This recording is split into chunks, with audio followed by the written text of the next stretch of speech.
მოგესალმებით, ახლა ვიმყოფებით თბილისის ბალნეოლოგიურ სპა კურორტში და დღეს მინდა საზოგადოებას გავაცნო ქალბატონი ლია ავალიანი, ჩემთვის ერთ-ერთი უსაყვარლესი ადამიანი და შემიძლია ვთქვა, რომ თბილისის ბალნეოლოგიური კურორტის ერთ-ერთი ღერძი არის. ძალიან რთულია ჩამოუთვალო ის რეგალიები, რაც გაქვთ, მაგრამ მოკლედ მინდა წავიკითხო. ქალბატონ ლია ავალიანმა დაამთავრა თბილისში ფიზკულტურის სახელმწიფო უნივერსიტეტის, შემდეგ განაგრძო სწავლება ტარტუს სახელმწიფო უნივერსიტეტის სამკურნალო ფაკულტეტი და მერე იწყება თქვენი შრომითი გამოცდილება, რაც თუ არ ვცდები 30 წელს აღემატება. თუ შეგიძლიათ მოკლედ გვიამბოთ თქვენი განათლების შესახებ, ქალბატონო ლია. მოგესალმებით. ფიქრობ, რომ ვარ ჩვეულებრივი ადამიანი ყოველგვარი რეგალიების გარეშე. 30 წლამდე საერთოდ მდუმარეთ ვიყავი. არ ვლაპარაკობდი, არ ვსაუბრობდი, მხოლოდ ვისმენდი.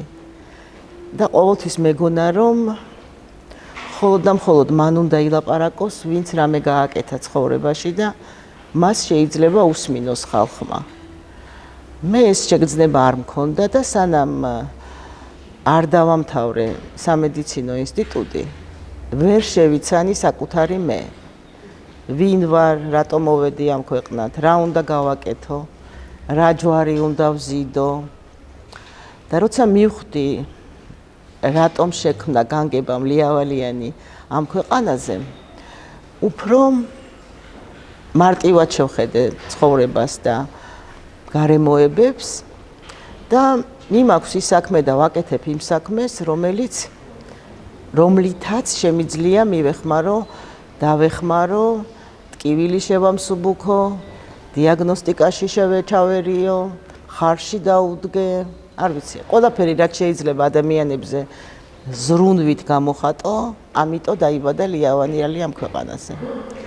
ამიტომ ზის აქ და ამიტომ ესაუბრება ქალბატონ სალომეს და ვინ შევხვედავს ყველას, რომ ეს აურა ტრიალებს ბალნეოლოგიურ კურორტში, ზრუნვის, რაც ძალიან აკლია ადამიანებს და ზოგადად ქართველებს. ამაზე ნამდვილად ბევრს ვისაუბრებ, თქვენ განსხვავებულ მიდგომებს პაციენტებთან ურთიერთობაში, რითაც გამოირჩევით ქალბატონი ლია ყოველგვარი მიკერძოების გარეშე. ჯერ მინდა განათლებას ცოტა შევეხო. მინდა მითხრათ, თუ რა განსხვავება იყო საქართველოს უნივერსიტეტსა და ტარტუში მიღებულ განათლებას შორის. სრულიად შემთხვევით მოხვდი ფიზკულტურის ინსტიტუტში. ვიყავი სპორტსმენი, მერვე კლასამდე ვიყავი სპორტის ოსტატი მხატვრულ ტანვარჯიშში. როცა დავამთავრე 10 წლები, ძალიან მინდოდა უცხოენების ინსტიტუტში ჩაბარება. მაგრამ მამაჩემმა ცოტა ისეთი სიტყვა მითხრა, რომ ჩემთვის მამის სიტყვას ჰქონდა ძალიან დიდი სიმძიმე და რატომღაც მითხრა, რომ არა მამა, არ უნდა ჩააბარო უცხოენებში, იქ შენნაირი ადამიანები არ სწავლობენო. გადავწყვიტე, რომ არსად არ ჩავაბარებდი. მაგრამ წავედი ფიზიკური კულტურის ინსტიტუტში, 2 წლის განმავლობაში არავის არ უნახე ვარ, არც ერთ შეჯიბზე არ გამოსულარ, არავინ არ მიცნობდა. ყველა საგანში, რომელიც სპეციალიზაციას ეხებოდა, მივიღე ძალიან დაბალი ქულები, ანუ 3-ები და უნდა წამოვსულიყავი და აღარ დარჩენილიყავი იქ, მაგრამ შემდეგ ქიმია, ბიოლოგია ქართულში, იმიტომ რომ 2 წელი ბოლოს სწავლობდი, ასე შემთხვევით მოხვდი ფიზკულტურის ინსტიტუტში. მოხვდი გარემოში, სადაც ძალიან ბევრი სპორტსმენი სწავლობდა. ზოგიერთი სპორტსმენი იყო ძალიან ისინი იყვნენ მაღალი კვალიფიკაციის სპორტსმენები და ანუ ჩემთვის ფიზკულტურის ინსტიტუტი იყო გიორგი თვალაძე მაგალითად, ანატომიის ლექტორი, რომელიც იყო ისეთი ბუმბერაზი ანატომი საქართველოში. მე მგონი იმის მეტი ანატომი აქ ასეთი ბუმბერაზი არ ყოლია. ძალიან კარგი პედაგოგიური კოლექტივი იყო. დავამთავრე წითელ დიპლომზე, მაგრამ რომ თქვა, რომ ძალიან თავი შევიწუხე სწავლით, არ იყო ასე. თქვენ საკმაოდ თავდაბალი ადამიანი ხართ, ქალბატონი ლია. დავამთავრე, მაგრამ მაინც შემეძლო მეტი. დავიწყე მუშაობა, როცა დავამთავრე, მივხვდი რომ მე არც მწვრთნელი ვიყავი და არც პედაგოგი. დავიწყე მუშაობა პირველ კლინიკურ ავადმყოფოში, მიკროქირურგიის განყოფილებაში. ძალიან ძლიერი განყოფილება იყო მიკროქირურგიის განყოფილება. ანუ იქ იყო ისეთი რთული ოპერაციები, რომლებიც 18-20 საათი გრძელდებოდა. ვაკეთებდი მასაჟს და ვარჯიშებს, მაგრამ ძირითადად მასაჟს. მასაჟი ვისწავლე ფიზიკური კულტურის ინსტიტუტში სწავლის დროს. რამოდენიმე ადგილას გავიარე, მე-9 ავადმყოფოს ბაზაზე, ბატონ დიტო წერავასთან. ანუ შენგელია იყო ასეთი რესპუბლიკურ ავადმყოფოში და იყო კიდევ ერთი ასეთი ლექტორი ბატონი ნიკოლო ზავალიანი. ამ თემასაც რა თქმა უნდა, რომელიც მიკითხავდა სპორტულ მედიცინას, რომლის ლექციები ტარდებოდა დილის 9 საათზე და რომლის ლექციებზე მე არ დავდიოდი. იმიტომ 9 საათზე არ მინდოდა ინსტიტუტში მისვლა, მივდიოდი მეორე ლექციაზე. მაგრამ როცა მოვხვდი მის ლექციაზე, მივხვდი რომ მისი мотиваცია იყო რომ გადაეცა თავისი განათლება სტუდენტებისთვის და აი ამისთვის კითხულობდა ლექციებს. რა თქმა უნდა გავწევრიანდი როგორც ყველა კარგად ანუ კარგი სტუდენტი მის სამეცნიერო ჯგუფში, სადაც დავწერე სამეცნიერო თემა. ფიზიკური მუშაობის უნარიანობის შემოწმება სპორტსმენებში და ძალიან ბევრი ვიშრომეთ და აქედან წავედით მე კაუნასში კონფერენციაზე. ანუ იქიდან დაიწყო ჩემი თავის თავზე მუშაობა. ანუ რა უნდა გამეკეთებინა, მომწონდა თუ ეს არ მომწონდა და აი ეს საფუძველი იყო იმისი, რომ რაღაცები გამეანალიზებინა, აი ყველა სპორტის სახეში მაგალითად როგორ უნდა მიგეღწია წარმატებისთვის და რა მონაცემები უნდა გქონოდა გარდა იმისა, რომ სპეციფიური მომზადება ჭირდებოდა. შექმნილი იყო საბჭოთა კავშირის დროს სპორტული მედიკებისთვის ჯგუფი ტარტუს უნივერსიტეტში. ერთი ჯგუფი იყო შექმნილი იმათთვის, ვისაც დამთავრებული ჰქონდათ ფიზიკური კულტურის ინსტიტუტი და მომავალში უნდა ყოფილიყვნენ სპორტული გუნდის ექიმები, მათთვის იყო შექმნილი ასეთი ჯგუფი ტარტუს უნივერსიტეტში. აი ასე საბუთებით, ყოველგვარი გამოცდების გარეშე მოვხვდი ტარტუს უნივერსიტეტის მეორე კურსზე, იმიტომ რომ ერთი ინსტიტუტი უკვე დამთავრებული მქონდა. იქიდან დაიწყო ჩემი სამყაროს აღქმის სხვა მხრიდან შეცნობა. ანუ იქ გავიგე ვინ ვარ, რას წარმოვადგენ დამოუკიდებლად. გავიგე ეს მხოლოდ 2 წლის სწავლის მერე. იმიტომ რომ 2 წელი სწავლა იქ იყო ჯოჯოხეთი.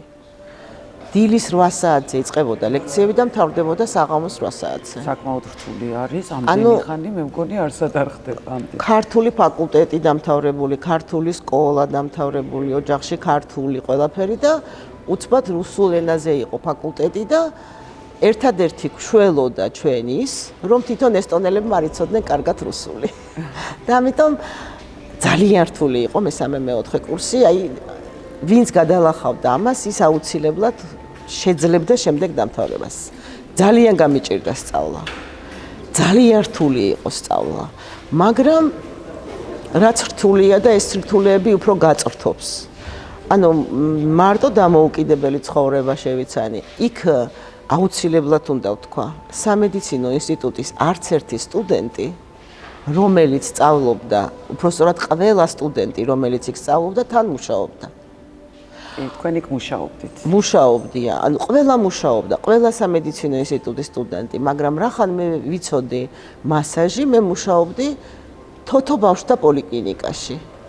ძალიან ბევრი ბავშვი დაავადება ვნახე, ძალიან ბევრი ბავშვი შევიცანი ესტონელები და ვნახე განსხვავება ქართველებსა და ესტონელებს შორის, მაგრამ ერთი მთავარი მივხვდი. ბავშვს ესმის ინტონაციებით ლაპარაკი, ქართული, იქნება ეს თუ ესტონური, არ აქვს მნიშვნელობა ერს. რასაც ეუბნები, რამოდენიმე სეანსის მერე, ის ყველაფერი ესმის 100%-იანად და ასრულებს. აქედან გამომდინარე, შემდეგ როცა უკვე ჩვენ ვასწავლით ამ თოთო ბავშვთა მასაჟს და ჩვენი მასაჟისტები იმედია რომ ასია ყველა, თუ ბავშვი ტირის მასაჟის სეანსის გაკეთების დროს ან უნდა გაჩერდე და შეუცვალო მასაჟისტი, ან შენ არ ხარ თოთო ბავშვთა მასაჟისტი და არ უნდა გააკეთო. ეს რა საინტერესო არის პირველად გავიგე. ის სიტუაცია რომ შეიძლება ბავშვი ტიროდეს და მასაჟისტი მასაჟს აგრძელებდეს, შეურაცხყოფა ბავშვის საკუთარი თავის, მისი ოჯახის მშობლების. არ საუბრობ ბავშვებზე, რომლებიც არიან დიაგნოზით. ანუ აქვს დიაგნოზი ბავშვთა ცერებრალური დამბლა ან რამე დიაგნოზით. ამ ბავშვებს ეს არ ეხება მათ, მაგრამ მათთანაც უნდა კავშირი დამყარდეს. ყველას ვეუბნები და საკუთარი გამოცდილებიდან ორი სეანსი მასაჟის, რომც არ ჩაითვალოს სეანსად, რომც არ გადაიხადოს ამაში თანხა, უნდა აჩუქო ბავშვს. იმდენი ხანი უნდა იყო მასთან კონტაქტში, რამდენი ხანიც მას ეს უნდა. ორი სეანსი, 5 წუთიც რომ იყოს ეს, 5 წუთი უნდა იყო მასთან კონტაქტში და დაანებო თავი. მესამე სეანსიდან აი გასაჭირში რო ჩააგდო, ან რამე ატკინო, მაინც არ იტირებს და გამოგყვება. მაშინ გადავახტები რაღაც თემას, რახან მასაჟზე შევეხეთ და არ შეიძლება არ ავღნიშნოთ და არ გავაცნოთ სკოლა მასაჟის, სკოლა ავანის შესახებ, თუმცა საქართველოში ყველამ ძალიან კარგად მინდა, მაგრამ მინდა რომ ცოტა ვრცლად ისაუბროთ, საიდან შეიქმნა, როგორ შეიქმნა და როგორ აგრძელებს მის მოღვაწეობას. როცა შეიქმნა სასწავლო ცენტრი თბილისის ბალნეოლოგიურ კურორტში, მე მაშინ საქართველოში არ ვიყავი.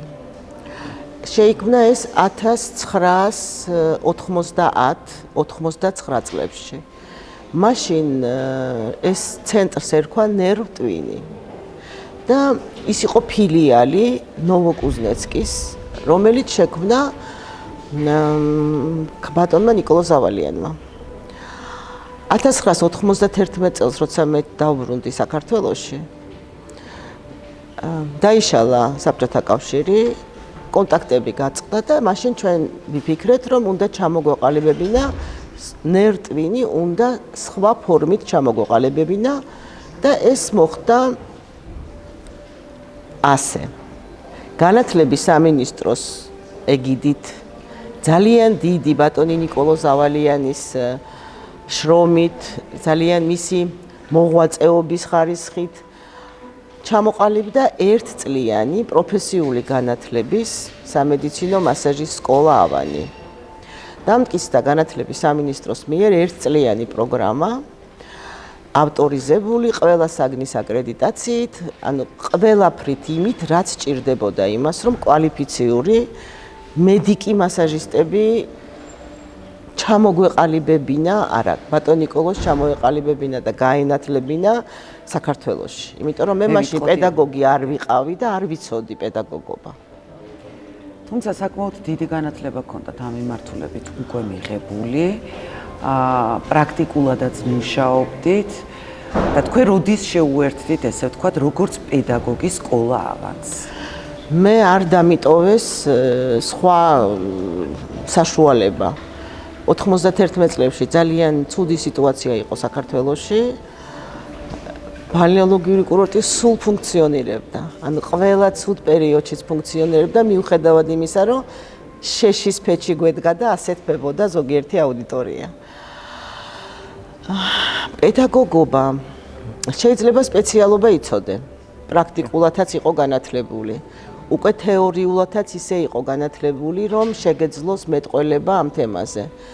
ვფიქრობ, რომ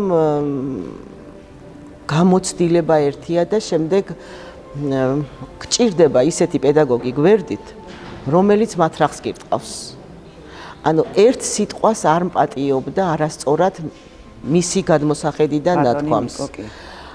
შეიძლება ძალიან კარგად იცოდეს სპეციალობა, მაგრამ ვერ ასწავლო სხვას ეს სპეციალობა. აქ არის გადმოცემების უნარი. დიახ, არ იცი ეს როგორ მიაწოდო, რა სიტყვებით უთხრა, იმიტომ რომ ყველამ უნდა ისწავლოს. თუ რა თქმა უნდა არ არის რაღაცა დიაგნოზით ადამიანი, თორე ყველა სწავლობს ამ მასაჟს, მაგრამ ჩვენ ქონდა და ეხლაც განსხვავებული მეთოდიკა გვაქვს. ეს მასწავლა ბატონმა ნიკოლო ზავალიანმა და რა თქმა უნდა ჩემიც დავამატე ძალიან ბევრი და მივხვდი ერთ რამეს. მასაჟისტი არ არის ის ადამიანი, რომელიც აკეთებს სწორად მასაჟის ილეთებს. მასაჟის ილეთების გაკეთება ძალიან ბევრ ადამიანს შეუძლია სწორად გააკეთოს და ეს არ არის მასაჟისტი.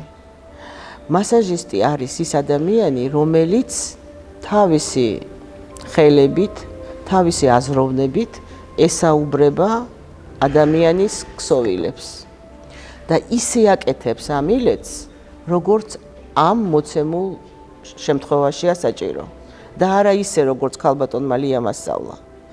ანუ უნდა შეიგრძნოს პაციენტი, შეიგრძნოს მისი ქსოვილი, უნდა მიესადაგოს მის სხეულს, მისი ფორმა უნდა შევიდეს, ფორმა უნდა იგრძნოს. უნდა იგრძნოს, რომ ადამიანის ქსოვილი ცოცხალია და მას რო ეხები, უნდა ბოდიში მოუხადო და პატივისცე. და როგორც მას უნდა შეხება, ისე უნდა შეეხო და შემდეგ ის უკვე შენ ხელებთან საუბრობს. და უკვე გამოდის ტანდემი, ანუ ის გაგრძნობინებს რა უჭირს და შენ ეხმარები ამის გაგებაში. ეს არის სამედიცინო მასაჟის განსხვავება სხვა მასაჟის სახეებთან. ანუ თუ ორგანიზმმა არ მიგიშვა და შენ მექანიკურად აკეთე რაღაცა ილეთი, რომელსაც ქვია გორება, აგორავე და იყავე. ამიტომ სამედიცინო მასაჟი არის სხვა განხრა, რომელსაც ამდენი წელია ის სამედიცინო მასაჟის სკოლა ასწავლის. ძალიან ბევრი განსხვავებული თქვენი სკოლა და იმიტომ გამოირჩევიან თქვენი მასაჟისტები ყველა მასაჟისტებისგან. ეს შემიძლია შეიძლება ცოტა ამბიციური ის არის, მაგრამ რამდენი სტუმარი ყოლია მსოფლიოს სხვადასხვა კუთხიდან და უთქვიათ, რომ ეს არის რაღაცა განსხვავებული. თქვენ განსხვავებულად უდგებით თითოეულ პაციენტს თუ მომხმარებელს, გაქვთ განსხვავებული ილეთები, მრავალფეროვანი და რაც მინდა აღვნიშნოთ ამაზე ცოტა ისაუბროთ ამ თემასთან დაკავშირებით, რომ თქვენ მუდმივად ვითარდებით და აძლევთ თქვენ სტუდენტებს განვითარების საშუალებას. ანუ არასოდეს არ დუნდებით და არასოდეს არ კმაყოფილდებით, რომ თქვათ ერთი ისწავლა 1 წლის წინ, 2 წლის წინ პირობითად ვიძახით თუ 5 წლის წინ. მუდმივად ჩამოყავთ უცხოეთიდან ექსპერტები. ამასთან დაკავშირებით რას გვეტყვით? ჩამოვაყალიბეთ ჩვენ 10 წლის წინ პროფესიული მასაჟის ასოციაცია. ძალიან უნდოდა ეს ბატონ ნიკოლოს. ძალიან უნდოდა რომ შეგიძლიათ თან მიირთვათ ჩვენი მინერალური კაფის მინერალური მადლობა, მადლობა. საქართველოში მასაჟისტის პროფესია იმ დონეზე, რა დონეზეც არის ბატონ ნიკოლო ზავალიანის დამსახურებაა და მან გააკეთა ეს. და ამიტომ ძალიან უნდოდა ჩამოგვეყალიბებინა ასოციაცია, რომელიც დაარეგულირებდა მასაჟისტების ტრენინგებს, სწავლებებს, კვალიფიკაციის ამაღლებას, ანუ რეგულირებადი გახდებოდა ეს სპეციალობა. რაღაც პერიოდში ეს ჩვენ შევძელით, მაგრამ სხვადასხვა მოვლენების გამო შემდეგ ეს პროფესიული მასაჟის გაუქმდა განათლების სამინისტროს მიერ, მაგრამ ეხლა ისევ დაიწყო. ასე რომ წლევანდელი წლიდან პროფესიული მასაჟის კვალიფიკაციას ერქმევა მასაჟისტი თერაპისტი, იქნება 2 წლიანი განათლება. ყოველთვის ვატარებთ, ალბათ შეიძლება ყოველ თვეც ვატარებთ სხვადასხვა სპეციალისტების ტრენინგებს. ამჯერად ჩამოდის ბერძენი სპეციალისტი, მსოფლიო მასაჟის ფედერაცია, რომელიც თერაპიულ მასაჟის ტრენინგი ექნება და სპორტული მასაჟის ტრენინგი. ყავდა ჩამოყვანილები, ანუ სხვადასხვა ქვეყნიდან, საბერძნეთიდან, ყაზახსტანიდან, მოლდოვიდან, უკრაინიდან, დენისი, ანუ იტალიიდან, ბატონი ჩერონე, ანუ ყოველთვის ტრენინგებს მართავთ, რომ ჩვენი მასაჟისტებმა აიმაღლონ და თან ცოტა სხვა რაკურსად შეხედონ, აი სხვაგან როგორ მკურნალობენ, სხვაგან როგორ აკეთებენ რელაქს მასაჟს, რა ინსტრუმენტებს იყენებენ. აუცილებლად საჭიროა მედიცინაში არ განათლდე ყოველთვის არ შეიძლება და გაჩერდე ერთ ადგილას. ასეთი მასაჟისტები არც რჩებიან ზოგადად რეაბილიტაციაში. ისინი მიდიან სხვა სპეციალობებში, ვინც არ ნათლდება და არ იზრდება. რას სწავლობენ სტუდენტები თქვენ სკოლაში? რახან ჩვენ გვაქვს სამედიცინო განხრა, მაინც მედისამედიცინო იმით სწავლობენ ყველა სამედიცინო დისციპლინას. ანუ რა თქმა უნდა სწავლობენ საბაზო განათლებით ანატომიას, მაგრამ ყველაფერს მასაჟთან მიმართებაში. სწავლობენ ფიზიოლოგიას, სწავლობენ ფიზიოთერაპიას, ბალნეოთერაპიას, შინაგან დაავადებებს, ყველა თეორიულ საგანს, ყველა იმ დაავადებების კლინიკას, რომელიც მერე უნდა უმკურნალონ მასაჟით. აი ეს არის ძალიან პრიორიტეტული, იმიტომ რომ ესე ვთქვათ, ბაზარი გაივსო არაპროფესიონალებით. მე ვფიქრობ, ჩემი აზრი არის და არა მარტო ჩემი, თუ არ იცის ანატომია, თუ არ იცის ის მიმართულებები, რაც თქვენ ჩამოთვალეთ, ფიზიოთერაპია, ანუ რთულია სწორად ჩაატარო შეიძლება არასწორად ვიძახი მასაჟი, იმიტომ რომ ჩვენ ხშირად გვინახია, რომ მომხმარებელი მისულა მასაჟისთან და ის გამოსულა როგორც პაციენტი. ამიტომ ვიძახით, რომ ბაზარი უნდა გაიფილტროს არაპროფესიონალებისგან და თქვენ ემსახურებით იმ მიმართულებას, რომ ზრდით ნამდვილად პროფესიონალებს. თქვენი სტუდენტები წლების განმავლობაში უკვე იღებენ მსოფლიო ჩემპიონატებში მონაწილეობას და არ შემიძლია რო არ აღვნიშნო, რომ თითქმის ბოლო წლების განმავლობაში თქვენი სტუდენტები იღებენ პირველ, მეორე, მესამე ადგილს და საკმაოდ რთულია მსოფლიო ასპარეზზე რო გადიხარ, სხვა ქვეყანაში რო ჩადიხარ, ჯერ ემოციურადაც ხო დატვირთული ხარ. უნდა აღვნიშნოთ, რომ თქვათ, ჟიური არ არის ქართველები, ესე ვთქვათ და არიან უცხოელი ექსპერტები და ალბათ ძალიან საამაყო არის თქვენთვის და შემიძლია ვთქვათ ჩემთვისაც, რომ თქვენი სტუდენტები იღებენ, ესე ვთქვათ, პირველ, მეორე და მესამე ადგილს. ჩვენ ბალნეოლოგიურ კურორტში მუშაობენ ჩვენი ჩემპიონები. ანუ პროფესიულად ჩვენი მასაჟისტები პროფესიულ დონეზე უფრო მაღალი კვალიფიკაციის მასაჟისტები არიან ვიდრე მსოფლიოში. შემიძლია ეს ვთქვა სიმართლით და არა იმით, რომ რაღაცნაირად ბევრი დაადასტურებს ამას ქალბატონი ლია. ანუ სხვადასხვა მიმართულება მიიღო მსოფლიოში მასაჟმა. თითქმის ყველა ქვეყანა ატარებს ამას. ყველა ქვეყანაში ჩვენ არ მივდივართ. იქ სადაც მასაჟმა მიიღო არა პროფესიონალური სახე, იქ ჩვენი სტუდენტები და ჩვენი მოსწავლეები და მასაჟისტები არ გამოდიან. იმიტომ რომ არ შეიძლება დააკნინო პროფესია. აი, რატომ უნდა იცოდესო ანატომია, მითხრეს ზოგიერთებმა, რატომ უნდა იცოდესო პათოლოგია და რატომ არ შეიძლება ისე იმუშაოსო მაგალითად ესთეტიკურ სალონში.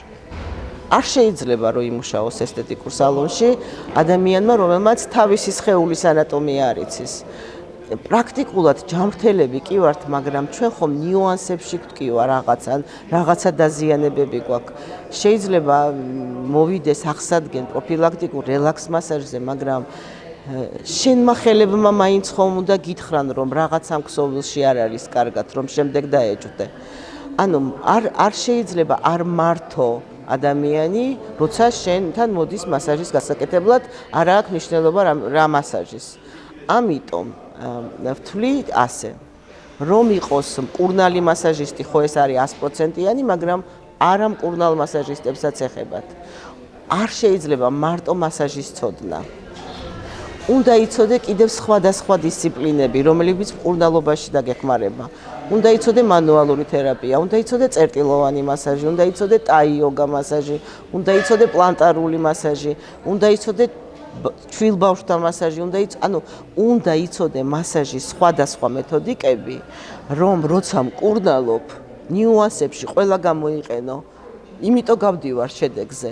მარტო როცა მკურნალობ, მარტო მასაჟს ვერ გააკეთებ. იქ უნდა ცოტა გაწელვა დაამატო, ცოტა უნდა მანუალური სილეთი, მობილიზაცია დაამატო. ამიტომ ხდება პაციენტი კარგად, რომ იმ პრობლემას მრავალმხრივ უვლია ჩვენი მასაჟისტები. ესე ვთქვათ, ჩვენი მასაჟები და ნამდვილად საამაყო არის, რომ თბილისის ბალნეოლოგიური კურორტი არის ერთადერთი დაწესებულება საქართველოში და არა მარტო საქართველოში, ხო, ევროპის ბევრ სპა ცენტრებში, კურორტებში ყოფილ ვარ და არსად არ ტარდება 30 სახის მასაჟი. და ჩვენთან 30 სახის მასაჟია და მინდა ვთქვა, რომ თქვენი და ბატონი ნიკოს დამსახურება არის ეს. თვითონ ბალნეოლოგიური კურორტის გარემოს დამსახურებაც არის ეს. ამ კედლებს იმდენი ძალა აქვთ და ენერგია, უკვე ეს შველის და ჩვენი განწყობებიც იცვლება. მით უმეტეს, როცა გუნდი პროფესიონალების ძალიან დიდია ბალნეოლოგიურ კურორტში. ჩვენთან არის ასეთი არავნო, რა თქმა უნდა, შედეგამდე უნდა გავიყვანოთ ყველა და ვიზრუნოთ პაციენტებზე. ანუ ძირითადი არის, რომ ჩვენი პაციენტები უნდა კმაყოფილები და მორჩენილებით გავიდნენ ბალნეოლოგიური კურორტიდან და ეს ასეა. ესეა ნამდვილად, განსაკუთრებით ახლა თქვენ პაციენტებზე მინდა ვისაუბრო, იმიტომ რომ საკმაოდ რთული кейსები ქონიათ პაციენტებთან მიმართულებაში. ეს ყველა მიცის, რომ ხართ ერთ-ერთი ყველაზე ძლიერი რეაბილიტოლოგი ამ მიმართულებით. ქონია ისეთი кейსები, რომ ძალიან ბევრი პაციენტი ახლა სტატისტიკურ მონაცემების ზუსტად ვერ ჩამოვთვლი ესე, მაგრამ წასვლან უცხოეთში და დაბრუნებულან ჩვენთან. აი ამასთან დაკავშირებით სხვანაირი განსაკუთრებული მიდგომა გაგაჩნიათ პაციენტების მიმართ. ანუ ყოფილა ძალიან ბევრი შემთხვევა, რომ დიაგნოზი ვერ დაუსვავთ, წასულან და უხარჯიათ საკმაოდ დიდი ფინანსური რესურსები, ყველაფერი და ჩამოსულან თქვენთან და ჩვენ გვინახია პაციენტები, რომლებიც სავარძლით მოუყვანიათ აქედან ცეკვით და მართლა თამაშით გასულან. რა მიდგომები გაქვთ? როგორ უდგებით პაციენტებს? სწორად შეგროვებული ანამნეზი 95% სწორი დიაგნოზია. ანუ როცა ჩვენ სწავლობდით, მე ასე მასწავლეს, როცა ნიშნავ რამე ობიექტურ გამოკვლევას. იმ ობიექტურ გამოკვლევაში თუ დაგიწერეს, რომ არავითარი პათოლოგია არ არის, ესე იგი შენ არ ხარ კარგი ექიმი. ანუ რახან ნიშნავ ობიექტურ გამოკვლევას, იქიდან ელოდები რამეს. მთავარი არის სწორი დიაგნოსტიკა. მთავარი არის გავიგოთ რატომ მივიდა ეს ადამიანი ამ მდგომარეობამდე, რა არის გამომწვევი მიზეზი. ამას გეუბნება ადამიანის სხეული. ანუ ჩვენს კაბინეტში შემოსული პაციენტი მთელი სხეული ისინჯება. ანუ სომატოსკოპია, ანუ მთელი სხეული მიუხედავად იმისა, მას ნეკათითი ტკივა თუ ცერათითი თუ მუხლი, მთელმა სხეულმა უნდა გაჩვენოს რა, სად, როგორ შეიცვალა თუ არ შეიცვალა, რა ზის ნორმაში და არ ზის. ბევრი პაციენტი ამბობს, ქალბატონოლია, ფეხი მტკივა და რატომ უნდა გავიხადო წელი, რატომ უნდა გავაშიშვლო. ანუ უნდა აუხსნა რატომ და ამიტომ მე ყველა იხდის და ყველა, ანუ თუ არ დაინახე სხეული, ადამიანის სხეული, მისი ენა არ იცი.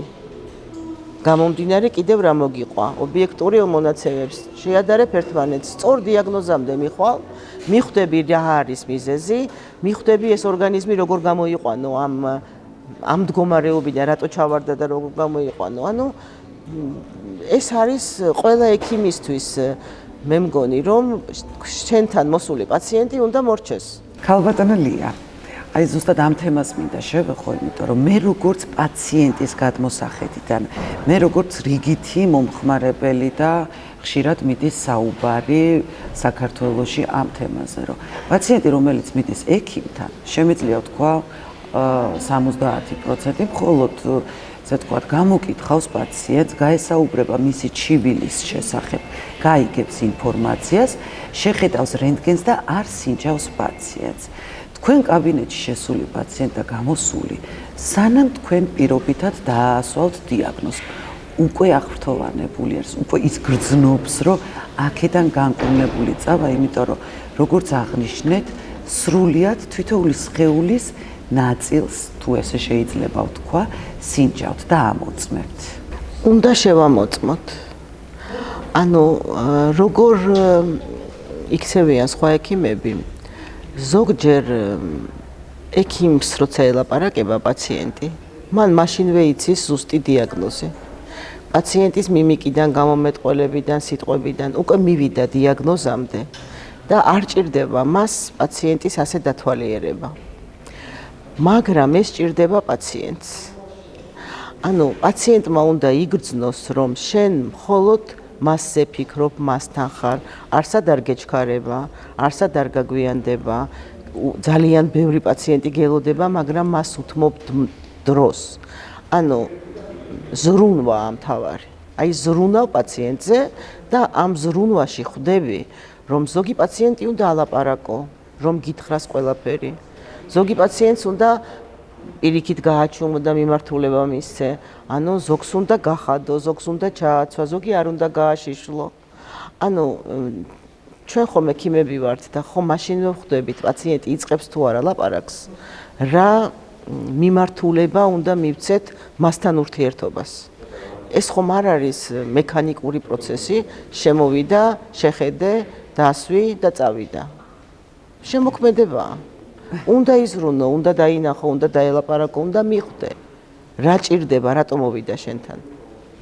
რა განსხვავება არის, თქვათ, თქვენ მიიღებთ ესე ვთქვათ, როგორც ჩვილბავშვებს, მოზრდილებს, საკოვანს, სპორტული ტრავმების მიმართულებით და არა მარტო. ზოგადად, რა კატეგორიის პაციენტები მოდიან თქვენთან? როცა ლიცენზირებები შემოვიდა საქართველოში, ექიმთა ლიცენზირება, მაშინ მე თერაპევტი ვიყავი. შემდეგ ბატონ ცოტნე ჩხიკვიშვილთან დავამთავრე 4-თვიანი ნევროლოგიის კურსები და ავიღე ეს სერტიფიკატი, მაგრამ იმიტომ რომ მუშაობდი ბალნეოლოგიურ კურორტში, იმიტომ რომ მქონდა სამედიცინო მასაჟის სკოლა ავანი, იმიტომ რომ აქ სულ რეაბილიტაციაზე იყო პაციენტები მოსული. ამიტომ გავხდი ექიმი რეაბილიტოლოგი 2002 წლიდან. და რეაბილიტაცია ეს ხომ არის აღდგენა და აღდგენა გამოჯამრთელება მხოლოდ ერთ დაავადებას ხომ არ ეხება. ანუ ყველა პროფილის პაციენტები უნდა აღადგინო, გინეკოლოგიური იქნება ეს თუ ნევროლოგიური თუ ორთოპედიული. ამიტომ სხვადასხვა პროფილის პაციენტები მოდიან ბალნეოლოგიურ კურორტში. და არ შეიძლება რეაბილიტოლოგმა იცოდეს მხოლოდ ერთი მიმართულება დაავადებების. ამიტომ ჩვენთვის მნიშვნელობა არ აქვს ჩვილი ბავშვი მოვა თუ მოზრდილი ადამიანი თუ ასაკოვანი ადამიანი. არ აქვს მნიშვნელობა დაავადებას, რომელი დაავადებით არის პრობლემა, ეს პრობლემა უნდა გადაილახოს. მხოლოდ და მხოლოდ შემიძლია ორი სიტყვა ვთქვა ჩვილი ბავშვების მშობლებზე. ჩვილ ბავშვებს უფრო მეტი ესმით და გრძნობენ ვიდრე დიდ ადამიანებს. ამიტომ სანამ ექიმთან წაიყვანთ გასასინჯად, უნდა უთხრათ სად მიყავთ. გინდაც იყოს ერთი დღის ან ერთი თვის, არა აქვს მნიშვნელობა. ის უნდა ამ გარემოს მომზადებული შეხვდეს, რომ მას ექიმი გასინჯავს, მიიყვანენ აქ, რომ არაფერს არ დაუშავებენ. ანუ ის არასოდეს არ უნდა თქვას მშობელმა, რომ კი, მაგრამ ხო ვერ გაიგებდა მაინც. რომ მეთქვა, აუცილებლად გაიგებდა, ყოველთვის გაიგებდა. ამიტომ ძალიან არ მინდა ხოლმე კაბინეტში შემოსული ბავშვი, რომელიც ტირის, პირდაპირ გამოუშვა კაბინეტიდან და უთხრა, რომ იცით რა, დღეს მას ვერ მივიღებ და ამიტომ ძალიან დიდ ენერგიას ვხარჯავ, რომ ეს ბავშვი შეეგუოს ამ გარემოს, მიხვდეს, რომ არაფერს არ დაუშავებ, მშობელთან იყოს და ისე გავსინჯო, მაგრამ როცა მომცემს უფლებას, რომ შევეხო, მაშინ ვეხები და მასიმ შინჯავ. ასე რომ არ აქვს მნიშვნელობა დიდად რომელი ასაკის და იმის კონსისტენციის და ეროვნების ადამიანი შემოვა. ყველა ადამიანები ვართ და ყველას ინდივიდუალურად მიდის დაავადება. ანუ ერთი დაავადება ყველასთან სხვადასხვანაირად მიდის, ამიტომ ყველას უნდა მიუდგეთ როგორც პიროვნებებს და ჩვენ ექიმებმა ფსიქოლოგია ვისწავლეთ. ახლა ფსიქოლოგია არ იცოდე და ადამიანთან კონტაქტში ისე შეხვიდე და მარტო დიაგნოსტიკა დასვა, მე მგონი ძალიან პრიმიტიული და ძალიან უინტერესოა ეს. რას გაიხსენებთ ყველაზე რთული кейსი რა ქონიათ? ვაიმე, ქალბატონო სალომე, მე მგონი ყველა შემიძლია აი ეხლა დღეს გაიარა პაციენტმა და დავინახე და აი ამ кейსზე გითხრათ. 3 თვის წინ იყო ტრავმა მუხლის სახსრის, ჩატარდა ძალიან ისეთი მინიმალური ქირურგიული ჩარევა 3 თვის განმავლობაში ადამიანის მუხლის სახსარი მოხრილი არ ყოფილა და ეხლა ეს პაციენტი ამ მუხლს ვერ ხრის. განვითარდა სახსრის კონტრაქტურა და კიდევ სხვადასხვა ქსოვილების. იმდენად ძლიერი ტკივილი აქვს, რომ უნდა გამართული ფეხით სიარული. ძალიან დიდი ხანია ვშრომობთ, ანუ ბალნეოლოგიურ კურორტში რეაბილიტაციის ყველა საშუალება არსებობს. ანუ ჩვენ გვაქვს ფიზიოთერაპიული კაბინეტი, ყველა აპარატურით შემკობილი და ჩვენ შეგვიძლია ლოკალურად შევიყვანოთ წამალი დაზიანებულ უბანში და არა პეროს მაგალითად. ანუ შევარჩიოთ ის მეთოდიკა, რომელი მეთოდიკითაც ეს ლოკალური, ანუ ჩვენ ამ მუხლის სახსარზე შეგვიძლია გავაკეთოთ პარაფინი, გავაკეთოთ ტალახის აპლიკაცია, გავაკეთოთ გოგირდის აბაზანაში, გინდათ წყალქვეშა მასაჟი, გავაკეთოთ კინეზიოთერაპია, ფიზიოთერაპია, ანუ კომპლექსურად მანუალური თერაპია. მივაღწიეთ იმას, რომ აი 45 გრადუსი უკვე ხრის. ეხლა რო გაიარა, ცდილობდა რომ გამართული ფეხი დაედო, მაგრამ უკვე ხრიდა და ისედებდა ფეხს, მაგრამ რთული იქნება აღდგენა, იმიტომ რომ 3 თვეა გამართული ფეხით დადის. ამიტომ ნელა-ნელა რთული кейსია ეს кейსი, იმიტომ რომ დიდი ხნის განმავლობაში არ იყო სწორად წაყვანილი მკურნალობის პროცესი. რა შეგრძნებებია, როცა თქვენთან მოვა ძალიან მძიმე პაციენტი და თქვენ სწორად უმკურნალებთ და ესე ვთქვათ, მე ხედავთ ბოლო ვიზიტზე თქვენთან, რომ მოდეს მე ისეც მინდა აღვნიშნო, რომ ქალბატონ ლიასთან კონსულტაცია არ არის ერთჯერადად, თქვენთან რომ მოდის პაციენტი, ესე ვთქვათ, დღეების განმავლობაში ცხოვრობს თქვენს კაბინეტში და ყველას თანაბრად, ესე ვთქვათ, უნაწილებთ, ეს ყურადღება არის თუ ყველანაირ მიდგომას, რაღაც განსაკუთრებული მიდგომა გაგაჩნიათ პაციენტების მიმართ და იმიტომ უყვარხართ განსაკუთრებულად ყველა თქვენს პაციენტს და გადის წლები, როცა იმათ ესე ვთქვათ, როგორც ექიმი აღარ სჭირდება თქვენი მომსახურება, მაგრამ ხედავთ, რომ მუდმივად მოდიან და კითხულობენ. თქვენ რა შეგრძნებები გაგაჩნიათ, რომ მოვიდა მძიმე პაციენტი ტკივილით და ძალიან ბევრი პრობლემით და ესე ვთქვათ, ბოლო ვიზიტზე თქვენ გემშვიდობებიან, იმიტომ რომ ისინი მიდიან სრულიად ჯანმრთელი. მარტო მე საერთოდ ვერაფერს ვერ გავაკეთებდი, რომ იყო მარტო. მე აღნიშნე ქალბატონი არის ძალიან თავდაბალი ადამიანი. აქ არის გუნდი, არა ქალბატონი. მაგრამ ეს არის გუნდი, რა თქმა უნდა. კურნალების გუნდი, იმიტომ რომ ქალბატონი ლია უნიშნავს და შემდეგ დანარჩენი ყველა ამას ასრულებს. რა თქმა უნდა, ანუ ასრულებს ისე, როგორც საჭიროა და როგორც აუცილებლად ჭირდება ამ პაციენტს. ამიტომ მიდის კმაყოფილი პაციენტი, არა იმიტომ, რომ ქალბატონმა ლიამ სწორად დასვა დიაგნოზი და სწორად გაიყვანა. ანუ რა თქმა უნდა, ქალბატონი ლია ყველა ამ მეთოდიკას ფლობს, რომელიც ბალნეოლოგიურ კურორტში, ანუ ყველას იცნობს, იმიტომ რომ მან ასწავლა მეთოდიკები და ყველას ესმის ქალბატონი lias ენა. ანუ პაციენტს რო გავსინჯავ და შემდეგ რომ დაუნიშნავ მანუალურ თერაპიას. მანუალურ თერაპევტს ვეუბნები ეს, ასე. ანუ პაციენტის შეცნობაში უკვე ვეხმარები რა უნდა გააკეთოს. იგივე კინეზიოთერაპევტს, იგივე ფიზიოთერაპევტს შევჯერდები აუცილებლად ქალბატონ ზიასთან. ასეთი პრობლემა მაქვს, ეს უფრო მომეხმარება მეთოდიკა თუ ასე. აუცილებლად ვჯერდებით, ანუ ჩვენ კურნალობის მეთოდიკაში მარტო მე არ ვარ, ანუ მთელი გუნდია აქ, იმიტომ არის რომ პაციენტები კმაყოფილები მიდიან. მე ზუსტად ვიცი ხოლმე რომ აი ამ პაციენტზე რა შედეგს მივიღე პირველივე ნახვისას და როდის. მაგრამ ყოველთვის რამოდენიმე ეტაპად ვყოფთ რეაბილიტაციას. ზოგი პაციენტისთვის ეს არის 3 დღიანი ეტაპი, რომ მესამე დღეს უკვე უკეთ უნდა იყოს და მერე გავაგრძელებ. ზოგიერთს ერთკვირიანი აქვს. ნუ ყველაზე მაღალი დიდი პროცედურა რაც დამიწერი, ალბათ 7 ჯერ უნდა მოვიდეს, რომ უკვე კარგად გახდეს. ძალიან იშვიათად რომ 10 რიცხვი დავწერო და ანუ კურსი რამდენია? აი ესეთი კურსი არა გვაქვს პაციენტებთან მიდგომაში, ყველასთან ვის რამდენი ჭირდება, იმდენი. თავარია რომ კარგად გახდეს პაციენტი. თავარია მე მაინც ვიტყვი, რა თქმა უნდა, გუნდი არის ერთ-ერთი პრიორიტეტული და შემიძლია ვთქვა, რომ ყველა არის პროფესიონალი ვინც თბილისის ბალნეოლოგიურ სპა კურორტში მუშაობს. ყველა ზრუნავს მის განვითარებაზე, კვალიფიკაციის ამაღლებაზე, მაგრამ ვიტყვი, რომ სწორი დიაგნოზი, სწორი მკურნალობა ეს არის პრიორიტეტული. და ძალიან დიდი მადლობა ქალბატონო ლია თქვენ ამისთვის. კიდევ ერთხელ მინდა აღნიშნო, რომ თქვენ ხართ ბალნეოლოგიური კურორტის ერთ-ერთი ძირითადი ღერძი და რომ ყავს ამდენი კმაყოფილი პაციენტი თუ მომხმარებელი, ეს თქვენი დამსახურება არის. ჩემიც. თქვენიც. ძალიან დიდი მადლობა მინდა გადაგიხადოთ ინტერვიუსთვის, ჩემთვისაც ესე ვთქვათ, ეს პირველი არის მსგავს ამპულაში რო ვარ.